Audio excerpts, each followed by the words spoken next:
అండి నేను ఆలు ఫ్రై చేస్తున్నాను.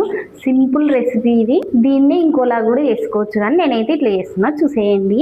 ముందు ఆలుగడ్డ చెక్కు తీసుకొని ఇట్లా కొబ్బరి తురిమి తీసుకొని దీనికి ఇట్లా తురుముకోవాలి. బాగా అంతా లావు ఉండే కల్ని తురుముకోండి.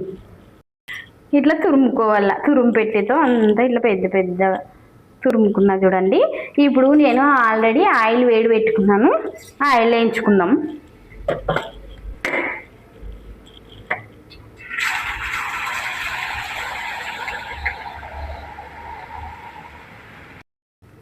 ఇలా వేయించుకొని పక్కకు తీసి ఉంచుకోండి. ఇంకా